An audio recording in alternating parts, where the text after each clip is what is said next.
Hello दोस्तों, नमस्कार। आपको मेरे चैनल प्रॉपर्टी इन्वेस्टमेंट जर्नलिस्ट में स्वागत है। आज का हमारा टॉपिक जर्नलिस्ट पे रहेगा और इस टॉपिक में हम कवर करेंगे कि पेरेंट्स से बच्चों का बिलोंगनेस एंड फ्रीडम। जैसा कि हम जानते हैं कि भाई कुछ 10, 20, 30, 50 साल पहले काफ़ी बच्चे होते थे और इतना उनका लुक आफ्टर नहीं होता था जो आज के टाइम में होता है। आज के टाइम में पेरेंट्स तो एक तरह से एक्स्ट्रा कॉन्शियस होते हैं और बच्चे को भाई एक अच्छी एजुकेशन, एक अच्छा लालन पालन और भाई एक अच्छा उसका करियर सेटअप में पूरी हिम्मत से कोशिश करते हैं। तो मैं यहाँ पे ये कहना चाहूँगा कि भी बच्चे जैसे स्कूल जाते हैं तो एक जो बॉन्ड है, एक अफेक्शन का बॉन्ड है, वो ज़्यादा ही कुछ रहता है और एक बिलोंगनेस ज़्यादा रहती है। लेकिन जैसे बच्चे 10th-12th में चले जाते हैं तो क्या है, वो एक फ्रीडम सीख करने की कोशिश करते हैं। तो जब वो फ्रीडम सीख करते हैं तो पेरेंट्स को थोड़ा अजीब लगता है कि बच्चा हमारी बात नहीं मानता, हमारे कहने पर नहीं चलता। बट ये क्या है कि एक नेचर है, ये चीज़ें नेचुरल है। जैसे जैसे बच्चा ग्रोन होगा, not in human life but आप किसी भी क्रिएचर में देख लो, जैसे जैसे बच्चा ग्रोन अप होता है वो एक इंडिपेंडेंसी सीख करता है। तो ये कोई अलग बात नहीं है। तो 10th-12th में जैसे बच्चा इंडिपेंडेंस सीख करे तो पेरेंट्स को भी थोड़ा सा जो एक तरह से इमोशंस वगैरह जो है और एक बिलोंगिंगनेस है उसको लूज़ कर देना चाहिए और बच्चे को अपने हिसाब से आगे बढ़ने देना चाहिए। और जब बच्चा कॉलेज जाता है तो ये चीज़ एक तरह की अलग से डिफरेंट हो जाता है और उसमें बच्चा और ज़्यादा इंडिपेंडेंस सीख करता है। तो उसमें पेरेंट्स सोचते हैं कि बच्चा तो हमारी सुनता ही नहीं है और बच्चे को हमारे प्रति कोई केयर ही नहीं है। बट ऐसा नहीं है, क्योंकि बच्चे के ऊपर अभी रिस्पॉन्सिबिलिटी आने लगी है और वो अपने आप चीज़ों को समझने लगा है। वो अपने आप को समझने लगा कि मैं अभी बच्चा नहीं हूँ, मुझे इतनी ज़्यादा गाइडेंस की ज़रूरत नहीं होती।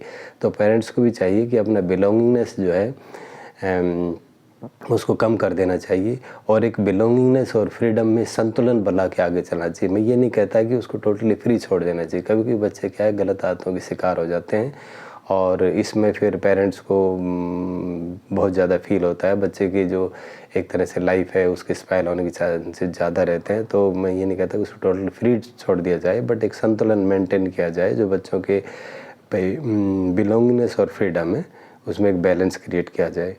अब जैसे ही बच्चा अपनी एजुकेशन कंप्लीट करता है तो हम एक स्पेशली एक बात कहना चाहूँगा, स्पेशली लड़कियों में बात ज़्यादा है कि मतलब एक तरह से ज़्यादा ही प्राउड हो जाता है ग्रेजुएशन के बाद और एक अच्छे नंबर हो जाता है, बहुत ही प्राउड हो जाए और उनकी मतलब थिंकिंग्स बहुत हाई हो जाती है। वो सोचते हैं कि भाई मुझे तो लाइफ में प्रोफेसर ही बनना है, मुझे तो यूपीएससी को क्रैक करना है। और आप सच मानिए कोई इस चीज़ को एनालाइज नहीं कर पाते कितने बंदे यूपीएससी क्रैक करते हैं और कितने लोग प्रोफेसर या साइंटिस्ट या इस तरह के पदों पे जाते हैं। उनको अपनी क्षमता को आंकना चाहिए और उन्हें ये सोचना चाहिए कि भाई 20-25 किलो वज़न मेरे से उठता नहीं है और मैं 5 क्विंटल उठने का मैं मतलब एक साहस रख के और मैं सोचूँ कि मैं उसको उठा लूँगा। बट ये चीज़ें प्रैक्टिकल नहीं है। बी प्रैक्टिकल और जितनी आपकी हिम्मत और मेहनत है उसके हिसाब से आगे बढ़िए। जो आपका पास्ट रिकॉर्ड है, पास्ट स्कोर है, वो एक तरह से आपका मिरर है, उसके हिसाब से चलिए। जो आपने पास्ट में किया है उससे थोड़ा ही आप बेटर आगे कर पाओगे। आप ये नहीं सोचोगे कि पास्ट मैंने कुछ किया नहीं, आगे मैं पहाड़ तोड़ दूँ, इट इज़ नॉट पॉसिबल। खैर एनीवे जो भी कुछ है, मेरे कहने का मतलब ये है कि जैसे ग्रेजुएशन कंप्लीट होती है, ग्रेजुएशन कंप्लीट करते ही बच्चे को अपने करियर के बारे में सोचना चाहिए। अगर वो प्राइवेट में जाता है तो उसकी बात का ध्यान रखना चाहिए कि या तो कंपनी हाईली रेपुटेटेड हो, उसकी ब्रांड वैल्यू हो और उसमें चाहे उसको छोटा पद ही मिले बट उसको अर्ली एज में ही ज्वाइन कर लेना चाहिए। अगर उसको लगता है कि उसके खुद के एम और कंपनी के एम अलाइन हो रहे हैं तो डेफिनेटली उसको ज्वाइन करना चाहिए। दूसरा, अगर किसी को बिजनेस लाइन में जाना है तो उसको कैलकुलेटेड रिस्क लेते हुए और किसी की स्पोर्ट में आगे बढ़ना चाहिए, एकदम ही ज़्यादा रिस्क नहीं लेना चाहिए। और थर्ड, मैं कह रहा हूँ जो गवर्नमेंट सर्विस की तैयारी करते हैं उसको एक अच्छे कोचिंग इंस्टीट्यूट और एक गाइडेंस के साथ और एक फुल डेडिकेशन के साथ तैयारी करनी चाहिए और इस हिसाब से वो आगे बढ़ सकता है।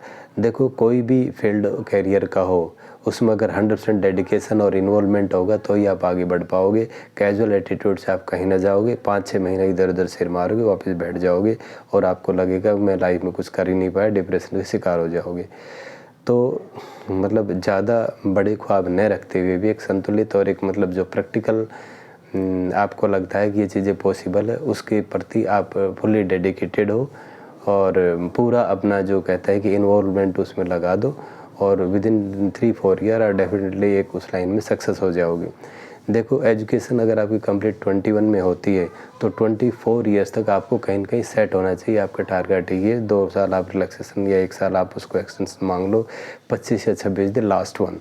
उसके बाद जो नीचे से फ्रेशर आएंगे वो आपको पुश कर देंगे आगे और आपकी जगह वो ले लेंगे, आप सेटल नहीं हो पाओगे। तो मेरा आपसे विशेष अनुरोध है, स्पेशली इस बात पे मैं ज़्यादा ही फोकस करना चाहूँगा कि जैसे ही आपकी एजुकेशन कंप्लीट होती है, आप अपना 100% डेडिकेशंस आप करियर बिल्टअप पे लगाइए। थोड़ा सा भी अगर कैजुअल होंगे तो आप एक तरह से इस कंपटीशन से बाहर हो जाओगे। तो इस बात को ध्यान रखिए। और देखो 3-4 साल अगर आप एक तरह से भाई मेहनत कर लोगे तो पूरी ज़िंदगी आपकी बड़ी आसान होगी। और अगर 3-4 साल आपने इधर-उधर बैड कंपनी में यहाँ वहाँ निकाल दिए तो पूरी ज़िंदगी आप पछताते ही रहोगे। और जब ये करीब 26-27 एज आपकी निकल जाएगी तो आपको लगेगा मैं कुछ कर ही नहीं पाया ज़िंदगी में, और आप तरह-तरह के डिप्रेशन के शिकार होने के चांसेस ज़्यादा रहते हैं। तो टाइम रहते हुए ही आप अपने गोल को अचीव करने की कोशिश कीजिए। तो मेरे ये 2 ही मैसेज थे आज की वीडियो में। स्पेशली एक तो ये है कि भी पेरेंट्स और बच्चों में फ्रीडम और बिलोंगिंगनेस को एक संतुलित और एक बैलेंस वे में आगे ले जाइए, ताकि इसमें ना तो बच्चे को फील हो ना पेरेंट्स को फील हो, और एक सही पाथ आप आगे मतलब बढ़ सके। दूसरा था करियर के बारे में कि विदिन ग्रेजुएशन होते ही और आप अपना करियर सीख करने की कोशिश कीजिए। 21 से 24 ईयर्स की एज में आप अपना जॉब डेफिनेटली कहीं ले लीजिए, नहीं तो बड़ा मुश्किल होगा। और जो लोग एक्स्ट्रा स्मार्ट है, एक्स्ट्रा इंटेलिजेंट है और जिनके भाई 90 से अबव परसेंटेज मार्क्स में पास्ट में भी रहे हैं, तो they can go some the specializations like you can the research और भाई अदर चीज़ में जा सकते हैं। बट मैक्सिमम पीपल्स जो जनरल्स है, मेरे अगर कहने का मतलब जो 80% से बिलो जिसके मार्क्स हैं, तो उनको 24 ईयर्स में कहीं ना कहीं सेटल हो जाना चाहिए। तो यही मेरा मैसेज था। और अगर ये वीडियो मुझे मेरा ठीक लगता था, kindly like and share it. Thank you very much. Thank you.